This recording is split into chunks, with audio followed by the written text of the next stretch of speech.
Il est écrit ce matin, ce premier sabbat du mois de mars 2019. Voyez-vous le printemps arriver? Par la foi. Par la foi, on sait que dans quelques semaines, le printemps sera là. Mais quoi qu'il en soit, ce matin, on est là pour rencontrer Dieu. Et je veux, avant qu'on puisse vivre notre service ensemble, je veux partager avec vous quelques informations, quelques annonces. La première concerne l'émission Il est écrit. Vous savez que chaque semaine, notre émission est diffusée sur V à 8h le dimanche matin. Demain matin, le thème de l'émission sera « Vaincre l'anxiété et la dépression ». C'est une reprise, une rediffusion avec Chani Roy et Dina Sanon. Je vous invite, si vous n'avez pas vu cette émission, à la regarder. Ça vaut la peine. À 12h30, nous aurons les sentinelles de prière, comme chaque semaine, ici devant, de 12h30 à 13h, pour ceux qui veulent passer un moment dans la prière après notre service. Cet après-midi, à 2h, le ministère de la Jeunesse et le groupe Jaffa vous proposent une rencontre sur le thème « Les origines du mouvement adventiste et le sanctuaire ». Alors, c'est pour les jeunes, bien sûr, mais on m'a dit que même les moins jeunes étaient les bienvenus, donc n'hésitez pas à venir à 14h30 pour partager ce moment. La semaine prochaine, nous serons le 9 mars et ce sera la formation de disciples à 14h30. J'aimerais vous inviter tous et toutes à être présents. On commence une nouvelle série de formations de disciples autour du thème TMI, comme vous l'avez vu dans mon message pour ceux qui le reçoivent. Et pour ceux qui ne savent pas ce que ça veut dire, on expliquera la semaine prochaine. Ce sera donc à 2h30 samedi prochain, le 9 mars. Tout à l'heure, je vous parlais de l'émission Il est écrit qui demain aura pour thème l'anxiété et la dépression. Vous savez aussi que dans peu de temps, nous allons à nouveau présenter ce séminaire « Surmonter l'anxiété et la dépression ». Ça sera à partir du 20 mars et jusqu'au 15 mai, pendant 9 semaines d'affilée. Mais vous savez que pour pouvoir participer à ce séminaire, il faut avoir au préalable, il faut être venu à une séance d'information. Il y a 2 séances d'information, une le mercredi 13 mars et l'autre le samedi 16 mars à 19h.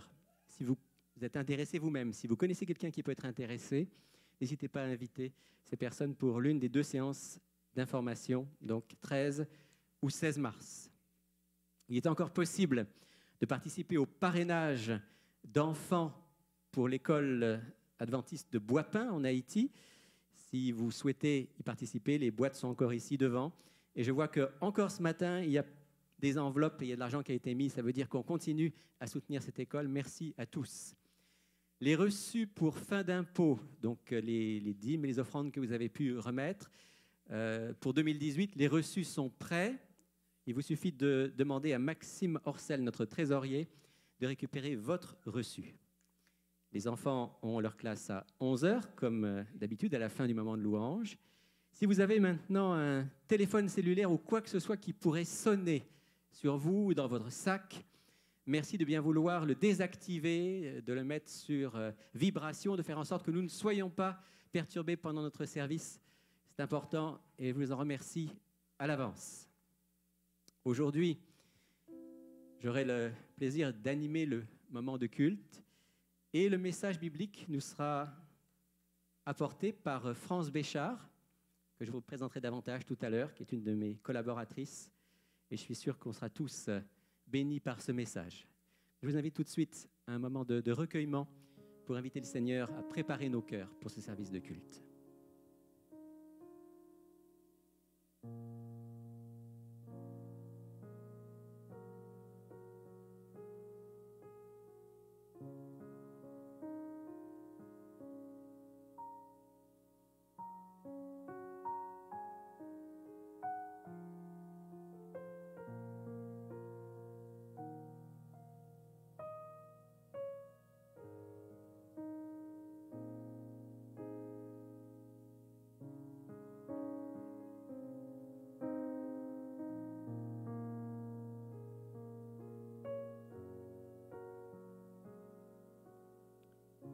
Je louerai l'Éternel de tout mon cœur.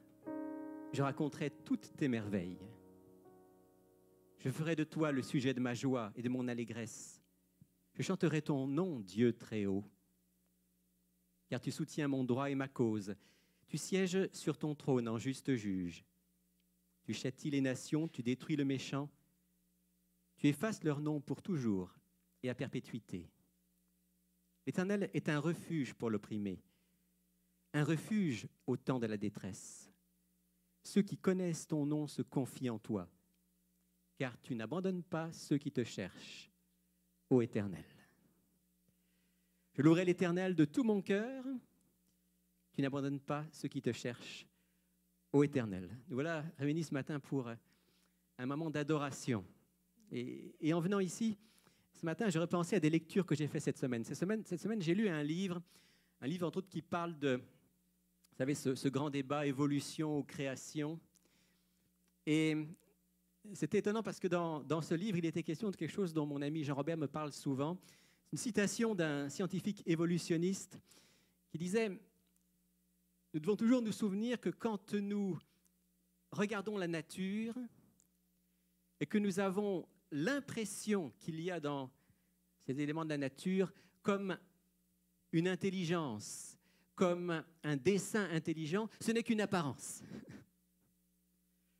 Et je ne pouvais pas m'empêcher de sourire en lisant cela. Parce qu'en réalité, nous savons, nous, en tant que croyants, que ce n'est pas une apparence. Que Dieu est celui qui a créé le monde, que Dieu est celui qui a créé le monde animal, le monde végétal, qui a créé l'être humain, qui a créé cet univers, et qu'il n'y a pas une apparence de dessin intelligent. Il y a bien quelqu'un qui a voulu que ce monde soit organisé d'une manière extraordinaire. Et ce matin, nous sommes réunis pour célébrer, non pas tellement le sabbat, mais le Dieu qui est à l'origine du sabbat, le Dieu créateur. Et je vous invite à vous lever pour chanter ensemble. Je louerai l'Éternel de tout mon cœur, je raconterai toutes tes merveilles. Je ferai de toi le sujet de ma joie.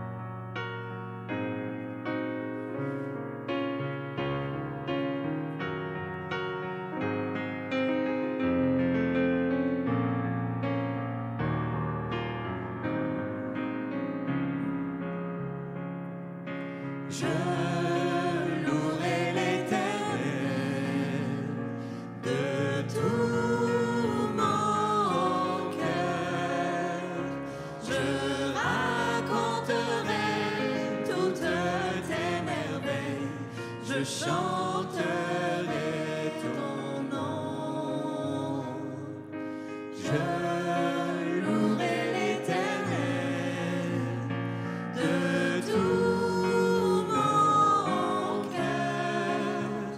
Je ferai de toi le sujet de ma joie. Alléluia.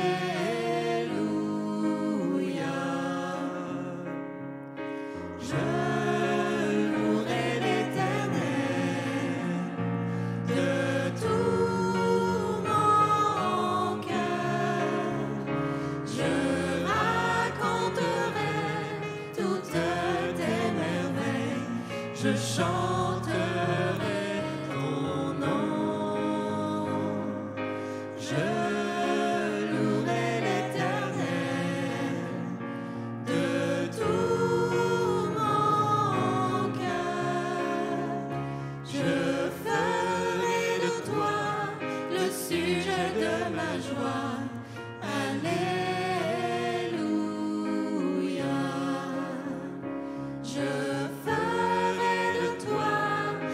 sujet de ma joie, alléluia.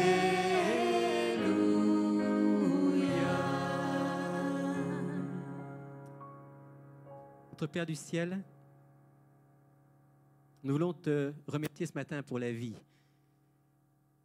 La vie est un miracle.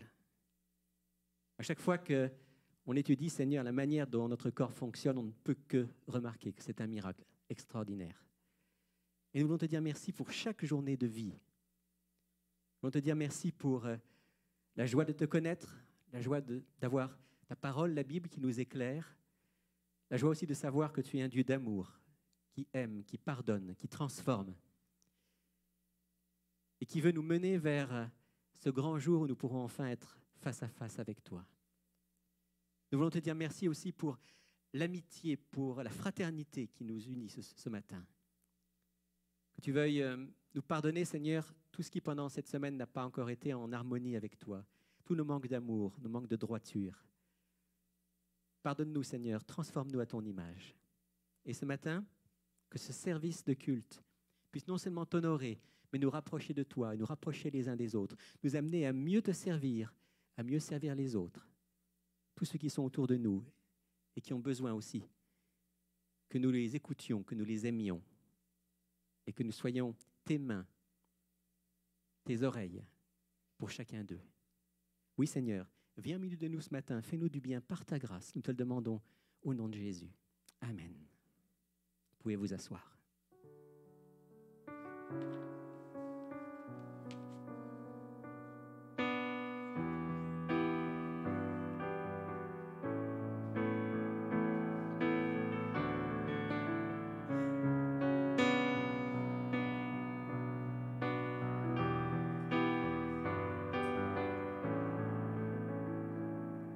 Je viens t'offrir, Seigneur, ce que j'ai de meilleur. Je viens t'offrir ma vie. Oui, à toi, Jésus-Christ. Et même si je suis fragile, et même si c'est difficile, je chanterai gloire à l'Éternel. Je chanterai louange à son nom. Je chanterai Dieu, mon essentiel. Je chanterai en l'honneur de son nom. Je viens te dire, Seigneur, que tu es mon bonheur. Non, rien ne peut détruire notre bel avenir. Et même si je suis fragile, et même si c'est difficile, je chanterai gloire à l'Éternel. Je chanterai louange à son nom. Je chanterai Dieu, mon essentiel. Je chanterai en l'honneur de son nom. Toute ma vie, je redirai que tu as donné ta vie. Toute ma vie, je redirai que tu as payé le prix. Toute ma vie, je redirai que je ne vis que pour lui.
Bien-aimés, aimons-nous les uns les autres, car l'amour est de Dieu. Et quiconque aime est né de Dieu et connaît Dieu. Celui qui n'aime pas n'a pas connu Dieu, car Dieu est amour. L'amour de Dieu a été manifesté envers nous en ce que Dieu a envoyé son Fils unique dans le monde, afin que nous vivions par lui. Cet amour consiste non point en ce que nous avons aimé Dieu, mais en ce qu'il nous a aimés et a envoyé son Fils comme victime expiatoire pour nos péchés. Cet amour consiste non point en ce que nous avons aimé Dieu en premier, mais ce qu'il nous a aimés, lui, et a envoyé son Fils pour nous. Et je vous invite à chanter ce très beau chant qui dit « Je ne sais pourquoi dans ta grâce, mon Dieu m'a tant aimé, mais je sais qu'en lui, j'ai la vie. »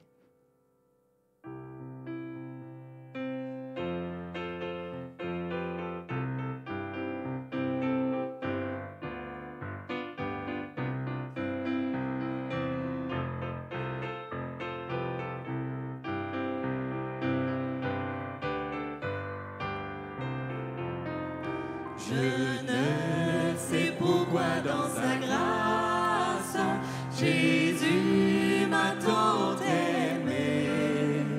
Pourquoi par son sang il efface ma dette, mon péché.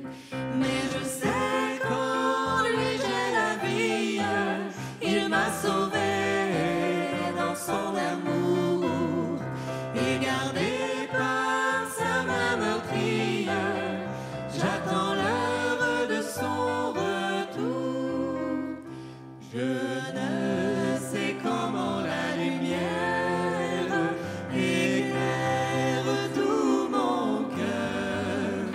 Comment je compris ma misère et reçu mon sauveur. Mais je sais qu'en lui j'ai la vie. Il m'a sauvé dans son amour et gardé par sa main meurtrière. J'attends l'heure de son retour. Je ne sais quelle est la mesure de joie et de douleur que pour moi faible créature réserve mon sauveur. Mais je sais qu'en lui j'ai la vie. Il m'a sauvé dans son amour et gardé par sa main meurtrière. J'attends l'heure de son retour.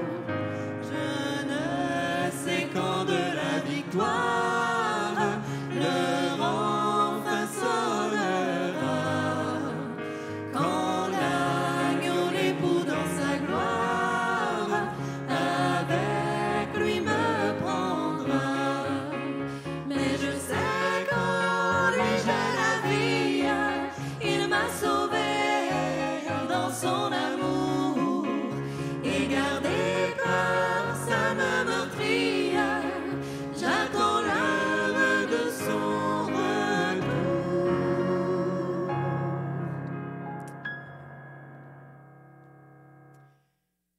Je disais tout à l'heure que je vous présenterai un tout petit peu plus la personne qui va partager le message dans quelques instants. En fait, je vais lui demander de venir me rejoindre maintenant. France, si tu veux venir un instant. France, c'est une de mes collaboratrices dans le cadre de l'émission Il est écrit. Depuis, en fait, très peu de temps, depuis quelques mois, elle a remplacé officiellement dans ses fonctions Sylvain Duval, qui était chargé du suivi de nos auditeurs.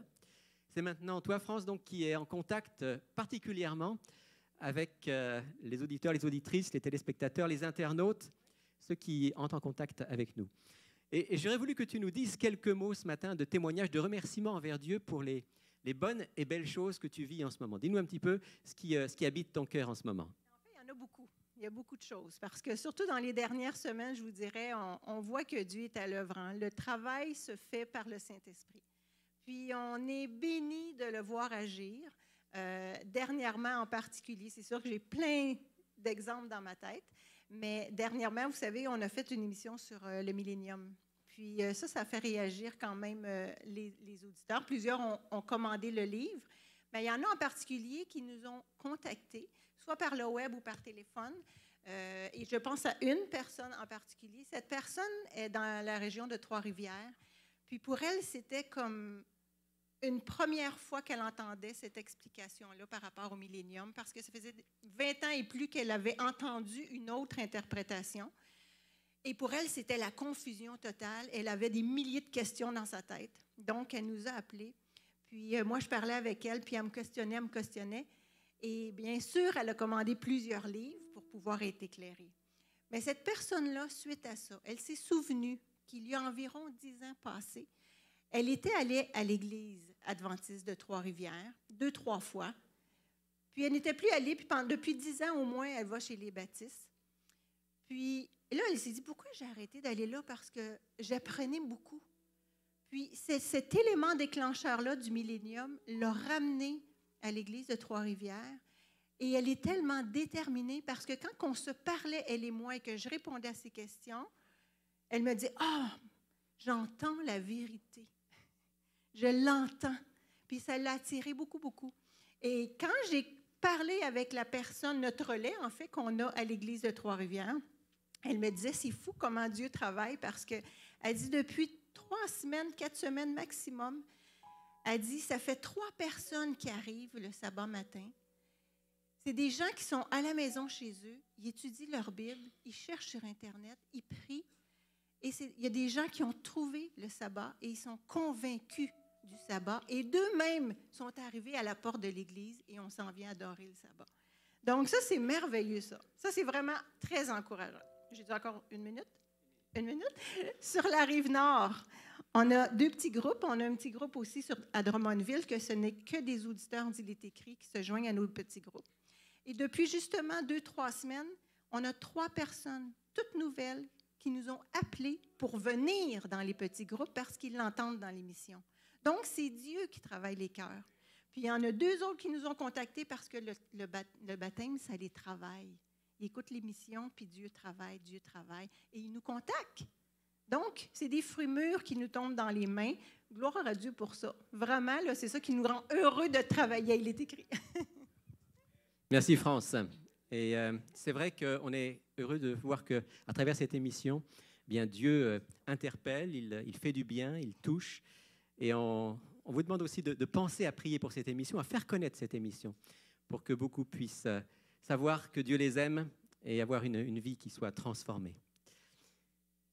Je n'ai que toi. C'est ce qu'on peut chanter maintenant. Seigneur, c'est toi qui es le centre de notre vie, c'est toi qui donne un sens à notre vie. Je n'ai que toi dans le ciel.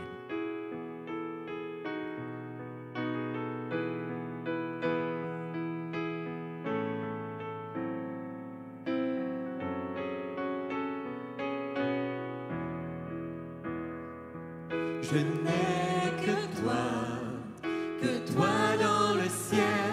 Je ne désire rien d'autre que toi sur la terre. Si je suis faible et même si je tombe, Dieu est le soutien de mon cœur. Dieu, tu es le soutien de mon cœur. Mon héritage et mon plus grand bien. Oh oui, Dieu, tu es le soutien de mon cœur. Près de toi, je me sens bien.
de toi je me sens bien.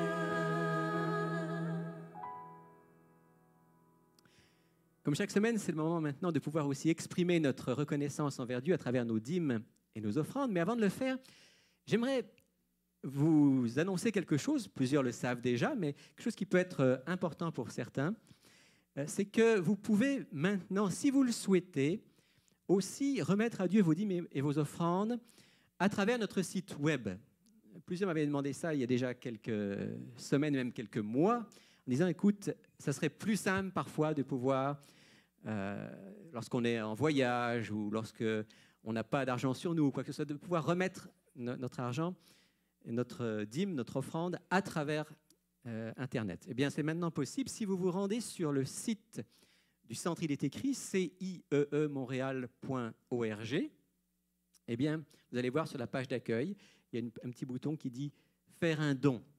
Et si vous souhaitez faire un don de cette manière-là, eh bien, vous pouvez aller en ligne. Vous allez voir, ce n'est pas difficile du tout. Il y a juste quelques mots qui sont en anglais que vous comprendrez rapidement et tout le reste est en français. Alors, je sais que certains vont me dire « Oui, non, mais nous, on n'aime pas ça. Nous, on aime venir le samedi matin et avoir avec nous notre offrande, comme je l'ai là. » Je vais être honnête avec vous, moi aussi, je préfère ça. Je préfère faire le geste de dire au Seigneur, « Seigneur, merci pour la vie, merci pour tout ce que tu me donnes et je veux te rendre un petit peu de ce que tu m'as permis d'avoir. » Mais je sais aussi que pour certains, ça peut être pratique. Donc, si vous souhaitez utiliser ce moyen-là, n'hésitez pas à le faire. Mais le plus important, c'est que nous le fassions avec un cœur joyeux, que nous le fassions en toute liberté et avec un seul objectif, d'honorer Dieu, de faire en sorte que la parole de Dieu puisse être répandue dans le monde et d'aider aussi les plus démunis dans le monde. C'est la raison pour laquelle nous allons maintenant recueillir les offrandes qui ont été préparées, tout en chantant ensemble un chant qui nous invite à la mission. Allez sur les places et sur les parvis. Je vais demander à ceux qui en ont la responsabilité de passer parmi nous pour recueillir nos dîmes et nos offrandes pendant que nous chanterons.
Avez-vous partagé quand je vois aujourd'hui mes enfants qui ont peur, sans amour, sans espoir et sans honneur?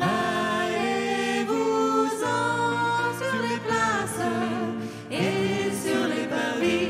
Allez-vous-en sur les places et cherchez mes amis, tous mes enfants de lumière qui vivent dans la nuit, tous les enfants de mon Père, séparés de lui. Allez-vous-en sur les places et soyez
Merci Seigneur pour cette journée de sabbat que tu nous donnes. Merci pour ton amour, ta grâce et ta miséricorde. Et Seigneur, daigne être avec chaque personne ici présente aujourd'hui et sois aussi avec les personnes qui n'ont pas pu être ici aujourd'hui. Entoure-nous de ta paix, de ta protection et de ton Saint-Esprit. Et daigne bénir ces dîmes et offrandes que nous t'offrons pour ta gloire et ton honneur. Et daigne aussi être avec la personne qui va apporter le message du jour. Au nom de Jésus, Amen.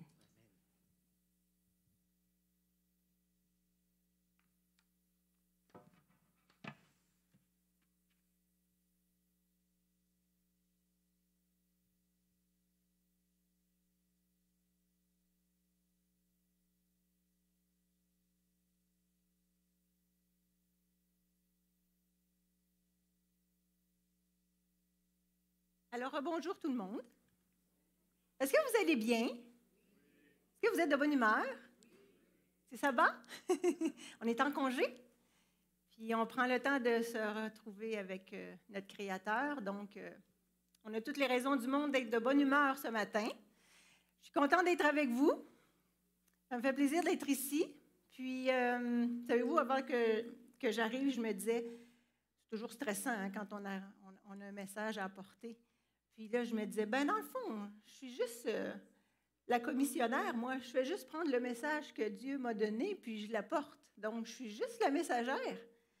Donc, encore là, moi, je voudrais vous encourager à tenir compte de ça, que moi, je suis rien d'autre que la messagère. Donc, pendant la préparation du message, je demandais à Dieu de me guider. Puis, je vous dirais même que pendant que je faisais le message, souvent, moi, c'est comme ça. Je ne serais pas capable de prêcher à tous les sabbats parce que c'est beaucoup de travail quand on n'a pas l'expérience, l'habitude, les années d'expertise. Puis je disais à Dieu, OK, Seigneur, oriente-moi, là, qu'est-ce que tu veux dire? Là? Qu'est-ce que je dois apporter comme message? C'est vraiment Dieu qui, je pense, qui dirige les choses. Alors, j'ai pris le message, puis je vous l'apporte. C'est bon? On fait ça comme ça ce matin. Alors, voilà, ce matin, le message, en fait, ce fut tout simplement un message de réflexion, de méditation personnelle, individuellement. J'aimerais ça que vraiment vous écoutiez le message parce que le but, c'est de se questionner nous-mêmes. OK? Puis ce matin, on va parler de religion. Est-ce que c'est positif parler de religion? Ça peut être positif, ça peut être négatif aussi. On s'entend? Quand on parle de politique et de religion, souvent, ça soulève les passions. C'est souvent deux sujets qu'on nous dit d'éviter de parler. Et ce matin, on va parler de religion. Donc, je vous disais, est-ce que c'est positif ou négatif? Ça dépend. Ça dépend de la religion. Ce matin, aujourd'hui, nous allons parler de deux types de religion. Je vous le dis tout de suite, je ne suis pas une experte en religion, je n'ai pas fait d'études universitaires là-dessus, je n'ai pas fait de recherche scientifique non plus. Nous allons parler de deux types qui les englobent tous. D'accord? La première, la religion selon Dieu. C'est la religion vécue par l'Esprit de Dieu en l'homme. La religion selon Dieu. L'autre, c'est la religion selon les hommes. Donc, celle qui est vécue et dirigée par le cœur de l'homme. Il y a juste une religion qui est positive. C'est laquelle? La première, évidemment, évidemment. D'ailleurs, dans l'épître de Jacques, Jacques nous parle de la religion pure et sans tache. Tout au long de son épître, il n'y a rien de négatif là-dedans. Aussi dans les évangiles, quand on regarde la religion de Jésus, quand il vivait sa religion, il n'y avait rien de négatif là-dedans. Jacques 1, 27 est le texte qui nous dit en quoi consiste la religion pure et sans tache. Là, voici la description. La religion pure et sans tache devant Dieu notre Père consiste à visiter les veuves et les orphelins dans leur affliction et à se préserver des souillures du monde. On va juste la décortiquer un petit peu. religion pure et sans tache, quand on parle de pure et sans tache, c'est-à-dire c'est dépourvu de tout mal, dépourvu de tout égoïsme. Ça, c'est la religion pure et sans tache. Devant Dieu, notre Père, c'est-à-dire à ses yeux, à lui, consiste à visiter les veuves et les orphelins dans leur affliction. On s'entend que quand ce texte-là a été écrit, c'était à une époque, dans une culture où les femmes dépendaient à 100% des hommes pour vivre. Bien sûr, aujourd'hui, dans notre contexte à nous, ce n'est plus le cas.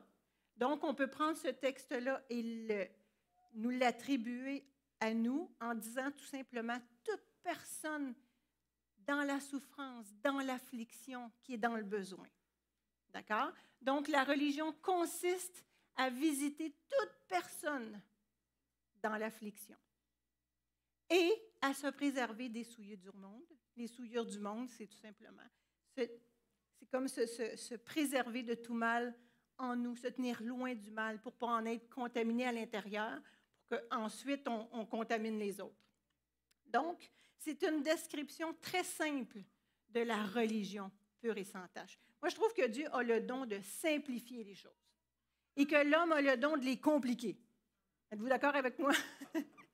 Parce que si on prendrait la description de la religion aux yeux des uns des autres, ça serait peut-être plus compliqué que ça. Mais Dieu, il simplifie les choses. Mais il faut savoir, il faut retenir surtout une chose importante, c'est que derrière ces belles paroles, il y a un moteur, il y a une motivation, il y a une vérité derrière pour qu'on arrive à vivre une religion pure et sans tache. Selon vous, quel est cet élément?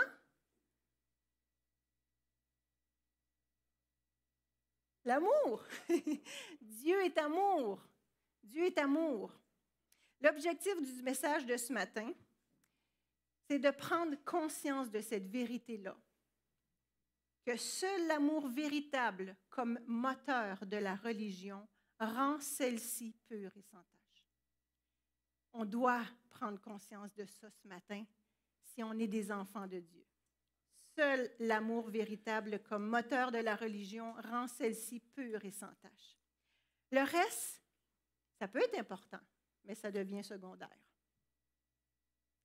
Ensuite, le message se divise en 4 points ce matin. Le premier, on va prendre le temps d'abord de définir le terme religion, que ça soit clair pour tout le monde, qu'on parle tous de la même chose. Ensuite, on va regarder quelques aspects de la religion des hommes, c'est-à-dire ses fruits, ses effets. Ensuite, nous allons regarder un seul aspect de la religion de Dieu, qui est celle de Christ. On arrête juste à un aspect, parce qu'on est toujours limité en temps, pour ensuite nous diriger vers 2 aspects de la religion adventiste. Mais ces 2 aspects-là sont liés et inséparables, pour finalement nous amener à réfléchir individuellement sur la question « Mais quelle est donc ma religion? » C'est ce qu'on va faire ce matin. Donc, on débute avec la définition exacte du dictionnaire de qu'est-ce que la religion. Et la définition inclut 3 points. Le premier, ensemble déterminé de croyances et de dogmes. Quand on parle de dogmes, on parle de points fondamentaux et incontestables d'une doctrine. Donc, c'est l'ensemble des croyances et des dogmes définissant le rapport de l'homme avec le sacré. Donc, dans notre cas, le sacré, on s'entend que c'est Dieu le Créateur. Dans d'autres religions, le sacré, ça peut être beaucoup de choses. Mais dans notre cas à nous, c'est Dieu le Créateur. Deuxième point, ensemble de pratiques et de doctrines spécifiques propres à chacune de ces croyances. En d'autres termes, on vit selon nos croyances. On applique selon nos croyances. Notre style de vie va avec les croyances. Donc, on fait des choses en lien avec notre croyance. Finalement, adhésion à une doctrine religieuse, le mot foi. Donc, c'est sûr qu'il faut qu'on ait la foi en des enseignements, des croyances, et on vit en conséquence. C'est ça la religion. C'est simple.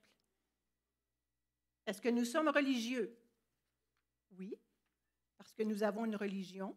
Nous croyons en Dieu avec tous les enseignements qui viennent avec, et on vit en conséquence. Donc, nous allons nous amuser à regarder la religion des hommes, ses fruits et ses effets, c'est-à-dire la religion qui est vécue et dirigée par le cœur de l'homme. Première affirmation, la religion des hommes est une religion qui éloigne et qui fait du mal. Pourquoi? Le cœur est tortueux par-dessus tout et il est méchant. Qui peut le connaître? Ça, c'est Dieu qui dit ça. Vous les reconnaîtrez à leurs fruits. Cueille-t-on des raisins sur des épines ou des figues sur des chardons? Nous sommes les épines et les chardons. Quel genre de fruits porte la religion des hommes? Je vais vous montrer des images, mais on s'entend que les images que je vous montre, c'est l'extrême.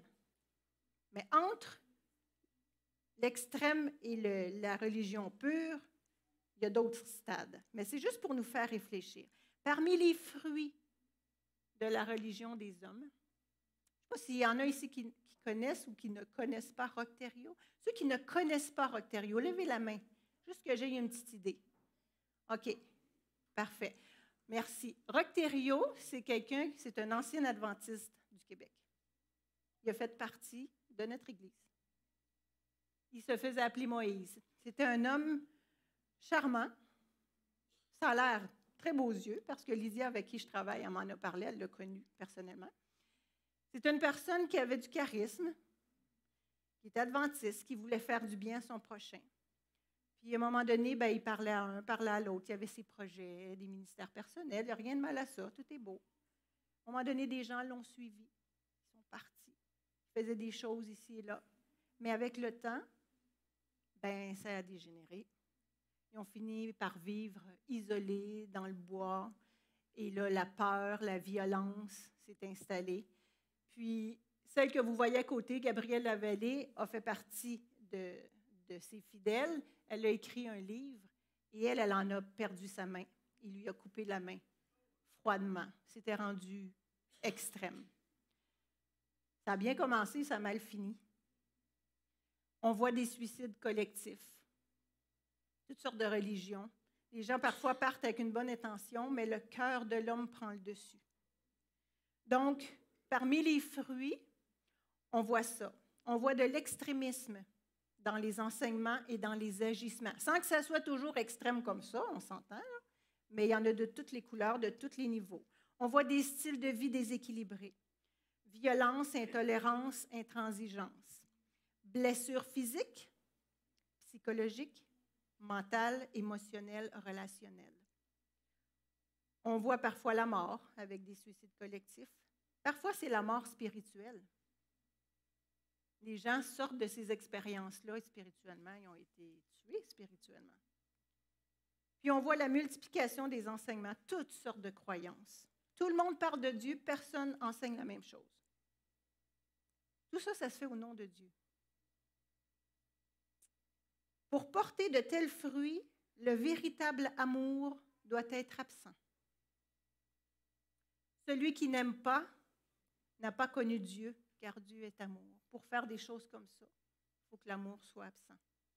Même si on fait les choses en son nom, il est possible d'être dépourvu d'amour. On n'est pas à l'abri de ça.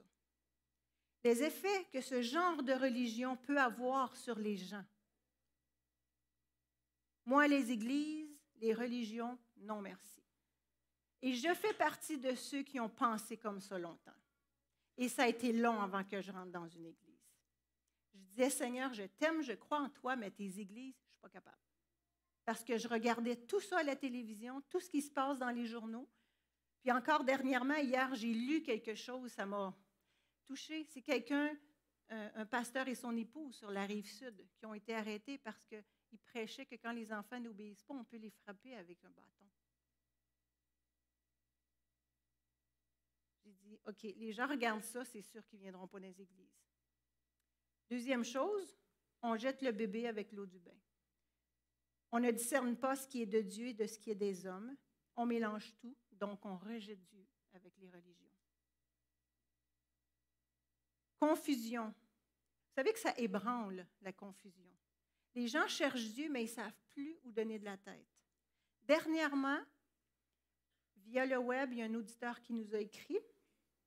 Il nous a dit, présentement, il y a 4 émissions religieuses francophones à la télévision. Il n'y a personne qui enseigne la même chose, puis ils disent tous qu'ils ont le Saint-Esprit.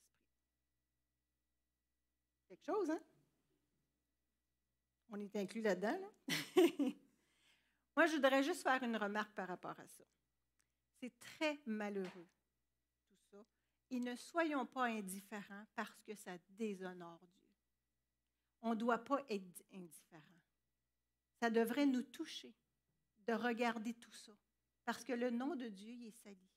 On prie le Notre Père, que ton nom soit sanctifié. Mais moi, je vous dirais, priez-le, mais collaborez à la sanctification du nom de Dieu par une religion pure et sans tache. On doit collaborer à la sanctification du nom de Dieu. Et deuxième remarque, on doit se regarder. Évidemment, on est humain. On doit se regarder parce qu'on n'est pas meilleur que les autres. On parle beaucoup des autres, mais au sein même de notre Église ou dans notre religion individuelle, personnelle, il peut y avoir beaucoup de bêtises et d'erreurs qui se disent et qui se font. Il y a des divisions chez nous, comme dans toutes les églises. Il y a des querelles, des dissensions. Il y a des enseignements de toutes sortes. Il en sortent des nouveaux régulièrement. Prenons conscience de cette réalité qui est bien triste. Le nom de Dieu est sur nous et on peut le déshonorer. Certaines personnes, après avoir fréquenté nos églises ou juste après avoir discuté avec certains membres de nos églises, se sont détournés des religions, des églises et qui sait, peut-être de Dieu aussi. Ça, c'est une réalité. On ne peut que constater alors que notre religion n'est pas pure et sans tache. Mais si vous avez dans votre cœur un zèle amer et un esprit de dispute, ne vous glorifiez pas et ne mentez pas contre la vérité. Un zèle amer, c'est quelqu'un qui est zélé pour Dieu. Mais derrière son passage ou ses paroles, il reste quelque chose d'amer. C'est comme de la frustration, de l'irritation, de la condamnation, je ne sais pas. Mais la personne est zélée, mais c'est amer. Est-ce qu'on est comme ça? Est-ce que notre zèle est amer? Est-ce qu'on a un esprit de dispute? Et quand on lit « Ne mentez pas contre la vérité », vous savez que la vérité, c'est Jésus. Je suis le chemin, la vérité et la vie. On dit être disciple de Jésus, on est des chrétiens. Mais si on produit ces fruits-là, on ment contre la vérité, de par nos actions, de par nos paroles. C'est quelque chose, hein? Ne mentez pas contre la vérité. Cette sagesse n'est point celle qui vient d'en haut, mais elle est terrestre, charnelle, diabolique. Car là où il y a un zèle amer et un esprit de dispute, il y a du désordre et toutes sortes de mauvaises choses. Mauvaises actions, pardon. Et dans Jean 4,1, d'où viennent les luttes et d'où viennent les querelles parmi vous? N'est-ce pas de vos passions qui combattent dans vos membres? Eh bien, on peut voir que la religion, selon l'homme, est une religion qui éloigne, qui fait du mal. Il faut sérieusement s'arrêter et se poser la question, mais quelle est donc ma religion? Et on doit tous se la poser, cette question-là. Maintenant, on va regarder la religion de Dieu. C'est celle de Christ et c'est celle qui requiert toute notre attention. Donc, j'espère que j'ai toute votre attention parce que ça, c'est le point important. La religion vécue par l'Esprit de Dieu en nous. La religion de Dieu est une religion qui s'approche des autres et qui rend capable de les aimer tels qu'ils sont là où ils sont. C'est le seul aspect qu'on va regarder aujourd'hui. Vous savez, le moteur, on l'a vu tantôt, derrière tout ça, c'est l'amour. Dieu est amour. Et le Saint-Esprit, on en a besoin pour avoir l'amour en nous. Sans le Saint-Esprit, c'est impossible.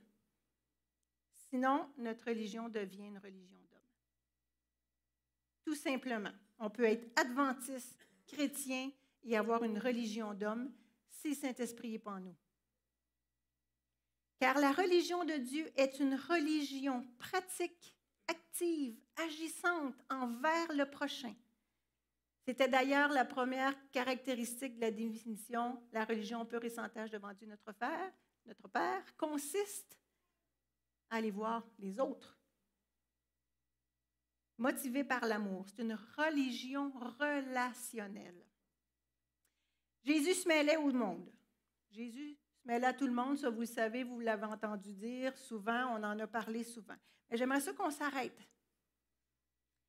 Jésus y allait vers les pharisiens. Ah, ces détestables pharisiens. Mais il allait manger avec eux. Hein? On est-tu capable d'aller manger avec les détestables? Jésus y allait voir les prostituées. On s'entend. Il allait auprès d'elles. Il les accueillait. Au lieu de les dédaigner, de les juger, il les accueillait. Les fraudeurs et les menteurs, eh bien, il les attirait à lui parce qu'il leur parlait avec amour. Est-ce qu'on est comme ça? Est-ce qu'on est capable d'être comme ça? Les Samaritains, les ennemis jurés d'Israël, il a vécu beaucoup de jours avec eux. Il a vécu au milieu d'eux. Les riches, les pauvres, les hommes, les femmes, tout le monde. Toutes les classes. On va s'amuser. Non, attendez. Juste avant que j'arrive à ça, je vais juste vous dire que, vu que son ministère était toujours d'être parmi le peuple, lui-même, quand il enseignait ses disciples, c'était pour qu'ils aillent au milieu du peuple. Donc, notre mission, c'est d'aller au milieu du peuple. Ça prend de l'amour pour faire ça. Et les foules allaient à lui parce qu'il leur faisait du bien. Car je suis venu non pour juger le monde, mais pour sauver le monde. Jésus nous a donné la même mission. On doit poursuivre sa mission. Je vais vous faire 4 petites mises en contexte. OK? Juste pour s'amuser, puis réfléchissez à l'intérieur de vous-même. On est au centre commercial. Il y a un homme habillé en femme qui vient nous parler, ou une femme habillée en homme. Qu'est-ce qui se passe en dedans? Comment on pense? Qu'est-ce qu'on se dit? Qu'est-ce qu'on fait? Quels sont nos sentiments? On juge ou on aime? Avons-nous instinctivement de l'amour pour cette personne-là? Deuxième mise en contexte. Vous êtes devant on est devant, individuellement, soit un pentecôtiste, un témoin de Jéhovah, un baptiste, un évangélique, peu importe, un chrétien de notre dénomination. Quel est notre premier réflexe? On veut le convaincre de ses erreurs doctrinales? On sort nos enseignements adventistes? Est-ce qu'à nos yeux, on le considère comme un adversaire, ou j'ai même entendu Babylone, ou si on le considère comme un frère? Comment on pense, comment on réagit? Troisième, est-ce qu'on se tient juste avec des adventistes pour ne pas se souiller? C'est ce que faisait Israël, c'est ce que faisaient les pharisiens, pour ne pas se souiller. Est-ce qu'on exige des autres une certaine pureté ou un certain comportement en notre présence? Dernière chose, sommes-nous capables d'être amis avec des homosexuels? Des vrais amis. Des vrais amis. Moi, je vais vous raconter mon histoire. Je vais garder anonyme, évidemment, le nom de la personne, mais j'ai quelqu'un dans mon entourage que j'aime énormément. Quelqu'un qui est très, très proche de moi, très, très précieuse, la personne, que j'aime beaucoup, beaucoup, beaucoup. Puis un jour, je reçois un coup de téléphone et cette personne-là m'annonce qu'elle est homosexuelle. Et là, je ne vous cache pas, je suis humaine. Comment je dirais, j'étais ébranlée. J'ai eu de la colère. J'ai eu de la frustration, de l'incompréhension, des émotions multiples, indescriptibles. J'ai pleuré, J'ai levé le ton. Je voulais lancer le téléphone au bout de mes bras parce que cette personne-là est très précieuse et très proche de moi. Je ne m'attendais pas à ça. Ça m'a pris 2 ans pour venir à bout de digérer ça et j'ai prié parce que je n'avais aucune idée comment réagir dans le quotidien ou dans la vie de tous les jours. Quelles sont les limites? Comment je dois réagir? Mais je savais dans le fond de mon cœur qu'il ne fallait pas que je rejette, parce que Jésus ne fait pas ça. Il ne rejette personne. Là, je disais, OK, il ne faut pas que je la rejette, mais là, je suis prise dans mes émotions, puis je n'ai aucune idée dans ma tête où sont les limites. Je ne savais pas, j'étais dans un désert. Mais Dieu, il est bon. Vous savez que je suis souvent dans les petits groupes. Hein? À l'époque, j'étais à Saint-Jérôme, j'animais un petit groupe, puis regardez ce que Dieu a fait. Dans mon petit groupe, il arrive une personne nouvelle, homosexuelle. Puis on a des valeurs dans le petit groupe. Entre autres, acceptation, respect, non-jugement, amour.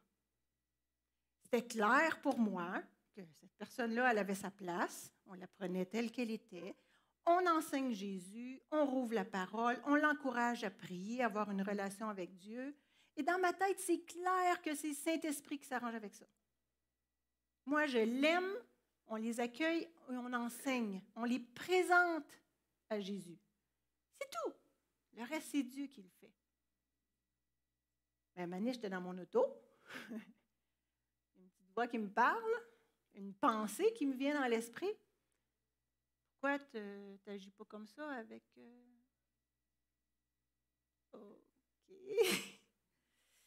C'est un fait. Merci Seigneur. Il m'a dit comment il fallait que j'agisse. C'est toute une expérience, mais je remercie Dieu. Le disciple n'est pas plus que le maître, mais tout disciple accompli sera comme son maître.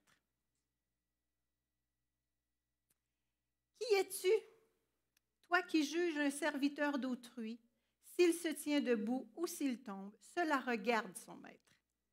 Mais il se tiendra debout, car le Seigneur a le pouvoir de l'affermir. Belle parole, hein? Mettez en pratique la parole et ne vous bornez pas à l'écouter, c'est-à-dire ne vous limitez pas à l'écouter. À quoi cela sert-il, mes frères, que quelqu'un dise « J'ai la foi » s'il n'a pas les œuvres? La foi peut-elle le sauver? Montre-moi la foi sans les œuvres, moi c'est par les œuvres que je te montrerai ma foi. Je vous donne un commandement nouveau, aimez-vous les uns les autres comme je vous ai aimé. C'est ça qui est nouveau dans le commandement parce que ça vient de l'Ancien Testament. Mais ce qui était nouveau, c'est d'aimer comme Jésus a aimé. Donc, on peut voir que la religion de Dieu est une religion qui s'approche des autres et qui rend capable de les aimer tels qu'ils sont, là où ils sont. Avons-nous la religion de Christ? Quelle est donc ma religion? Dernier point. La religion adventiste. Nous devons être chrétiens avant d'être adventistes. Nous devons être chrétiens avant d'être adventistes. On va faire la lumière sur notre religion, si vous voulez bien. On va regarder d'abord la partie chrétienne. On s'entend que c'est juste des points de base. La foi en Dieu, notre Créateur, qui est amour. Vous êtes d'accord avec moi? La foi en Jésus, qui est divin, notre Sauveur. Troisième point, je l'ai mis en jaune parce qu'il nous concerne à tous les jours. Dieu nous donne le Saint-Esprit afin que nous devenions à son image intérieurement, qu'on devienne semblable à lui, qu'on ait son caractère et son amour. Il nous amène à marcher dans le chemin de la sanctification vers la sainteté. Et finalement, il revient bientôt nous chercher et nous vivrons avec lui pour l'éternité. Ça, c'est la base de notre foi chrétienne. Maintenant, quels sont les points de notre foi adventiste qui nous différencient des autres dénominations? Parce que les autres, ils ont cette foi-là aussi, ce qu'on vient de lire. Ce qui nous différencie, c'est entre autres le sabbat, l'enseignement sur le sanctuaire qui inclut le jugement. Et personnellement, je trouve que c'est un bijou parce que c'est le ministère de Jésus. Nous avons l'état des morts qui attire notre attention parce que quand on pense qu'en mourant, on vit encore, c'est qu'on croit encore au mensonge du serpent. Et le dernier, l'interprétation, la compréhension des prophéties. Ce sont des perles. C'est un trésor à partager. Le rôle des adventistes au milieu des nations et au milieu du monde chrétien, notre mission, c'est de partager ce trésor. Le peuple d'Israël avait cette mission-là, de parler du royaume des cieux. Notre mission, c'est ça aussi. Mais en plus, pour la fin des temps, Dieu nous a donné des perles. Mais comment partagerons-nous ce trésor si nous avons des barrières dans notre cœur? Si nous ne sommes pas capables d'aimer les gens tels qu'ils sont, là où ils sont, si on n'est pas capable d'aller vers eux sans jugement, avec un cœur pur, comme Jésus avait, comment accomplirons-nous cette tâche? Si on le fait sans l'Esprit de Dieu, nous accomplirons une religion d'hommes. Jésus était un révolutionnaire. Il faisait tomber les barrières. Ça serait bien qu'on fasse pareil. Nos frères et sœurs chrétiens des autres dénominations ne sont pas Babylone et ils ne sont pas des adversaires. Ce sont des frères. Ils n'ont peut-être juste pas entendu le message que l'on doit apporter. Et s'ils l'ont entendu, ils l'ont rejeté, bien ça regarde Dieu. Le jugement ne nous appartient pas. Si nous avons la connaissance en tant qu'adventistes, ne croyez-vous pas que nous devrions aussi avoir les mêmes sentiments que Jésus pour toutes les classes? Sans vouloir offenser personne, les adventistes ne sont pas spéciaux. C'est le message qui est spécial. Nous ne sommes que des messagers. Et la dernière image, là, je l'ai prise parce que ça m'a fait penser au message des 3 anges. On doit aller prendre soin. On doit le faire avec l'Esprit de Christ en nous. Je vous raconte une autre histoire. Les petits groupes, je reviens avec ça parce que je suis tellement convaincue, ça porte tellement de fruits. Les petits groupes d'Il est écrit. On en a un à Bois-des-Filions, que ce ne sont que des auditeurs d'Il est écrit. On a des évangéliques, baptistes. Il y a une personne qui a étudié 15 ans avec les témoins de Jéhovah. Dernièrement, il est arrivé une personne qui va chez Alberto Carbone. On a une personne qui ne va pas dans aucune église. On a des gens de tous les horizons. Mais nos merveilleuses valeurs, amour, confidentialité, anonymat, respect, acceptation, non-jugement, service, écoute, progrès spirituel, font qu'on est tous ensemble, on s'aime, on a de l'amour fraternel, on aime Jésus, on rouvre la Bible et on prend un passage et on médite et on partage ensemble et on respecte vraiment celui qui a reçu un autre enseignement. Parce qu'on lit, on peut partager notre opinion, mais on n'essaye pas d'y rentrer dans la tête, c'est la job du Saint-Esprit.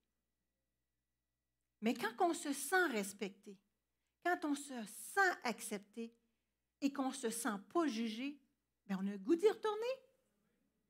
Et on permet à Dieu d'avoir du temps. C'est merveilleux. Et le point culminant que je veux vous partager, c'est que parmi ces gens-là, il y a une personne qui va à une église de 500 membres, une église baptiste. Cette personne-là a accepté 98% des enseignements adventistes. Et lui, il ne veut pas changer d'église. Savez-vous qu'est-ce qu'il veut faire? Il veut rester dans son église. Il a demandé à ses pasteurs de pouvoir faire un petit groupe comme le nôtre. Il nous a demandé la permission d'amener les valeurs dans son petit groupe. Il fait la même chose que nous, mais lui, il arrive avec les enseignements bibliques adventistes. Ça veut dire que dans son Église, la lumière est rentrée. Les enseignements sont en train de rentrer. Il y a un petit groupe de 14 personnes. Qu'est-ce que vous pensez que Dieu va faire? Bien, ça va faire son travail. On aime bien mieux le voir là. Sérieux, il est déjà sauvé. Ce n'est pas parce qu'on est adventiste qu'on est plus sauvé. L'Église ne sauve pas, là. L'Église enseigne, nourrit, édifie, soutient, fortifie.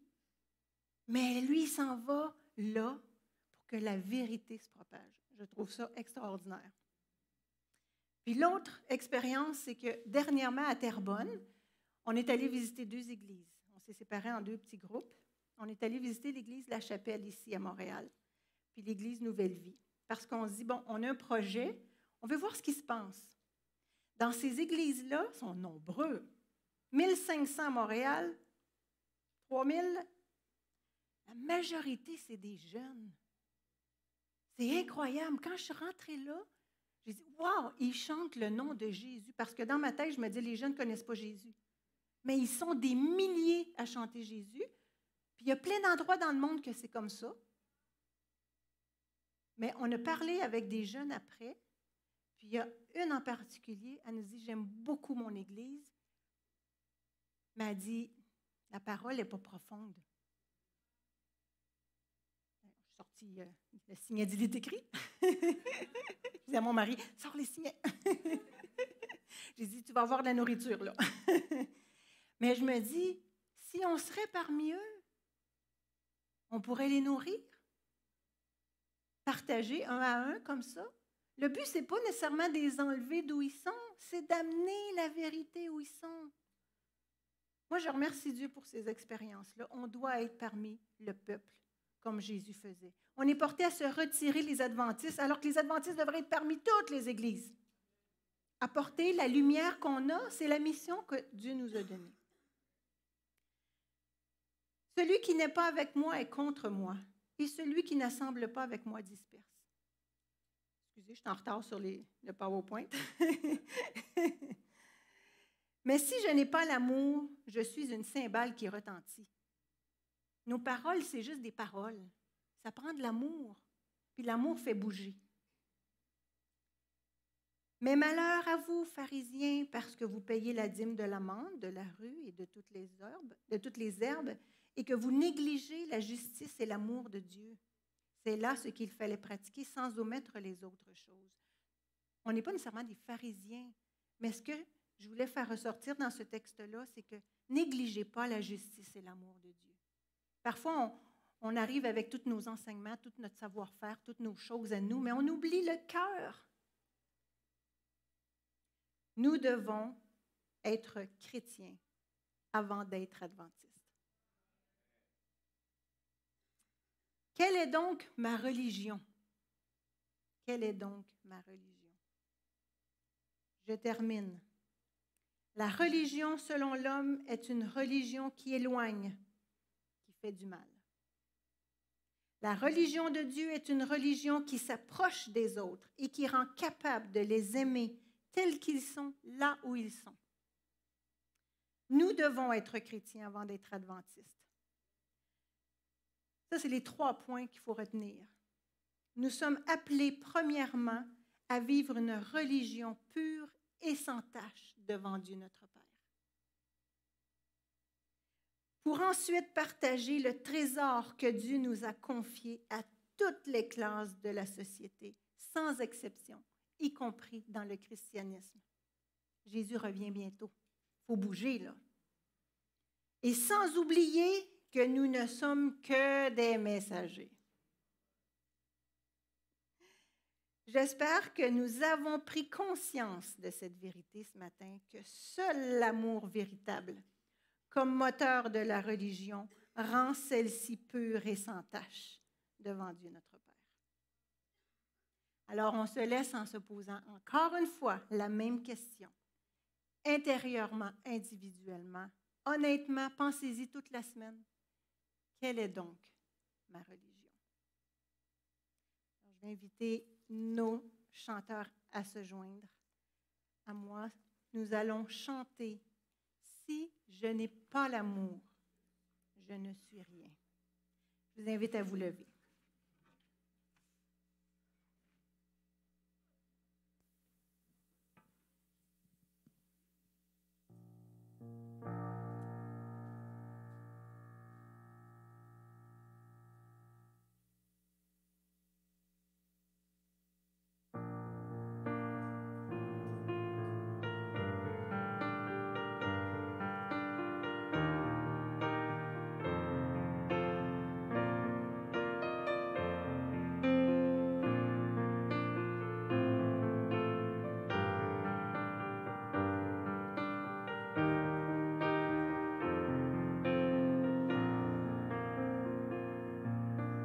Si je n'ai pas l'amour, je ne suis rien. Si je n'ai pas l'amour, je ne suis rien. J'aurais beau parler toutes les langues, j'aurais beau connaître l'avenir, j'aurais beau chanter la joie du monde, j'aurais beau me donner, tout donner. Si je n'ai pas l'amour, je ne suis rien. Si je n'ai pas l'amour,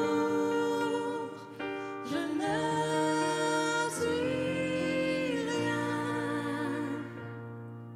L'amour prend patience, l'amour en service, l'amour ne jalouse pas, l'amour ne s'irrite pas. Si je n'ai pas l'amour, je ne suis rien. Si je n'ai pas l'amour, je ne suis rien. L'amour, espérance, l'amour, endurance, l'amour aime la vérité. L'amour ne passera pas. Si je n'ai pas l'amour, je ne suis rien. Si je n'ai pas l'amour, je ne suis rien. On va prier ensemble. Bon Père du ciel, merci Seigneur pour ce message que tu nous as donné ce matin. Seigneur, tu nous interpelles à nous tourner vers toi et à prendre conscience que si tu n'es pas en nous, notre religion est vaine, Seigneur.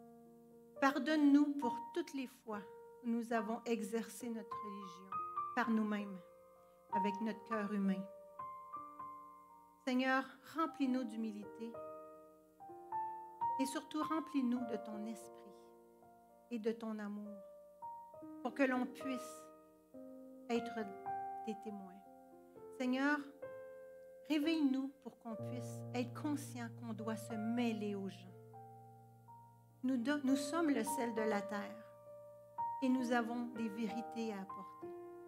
Alors Seigneur, je t'en prie, utilise-nous partout là où nous sommes et fais tomber les barrières dans nos cœurs. C'est vraiment notre prière et on t'en remercie au nom de Jésus. Amen. Je vous invite à vous asseoir. qu'on puisse sortir tranquillement comme d'habitude. Je vous remercie de votre présence. Que Dieu vous bénisse. Bonne semaine.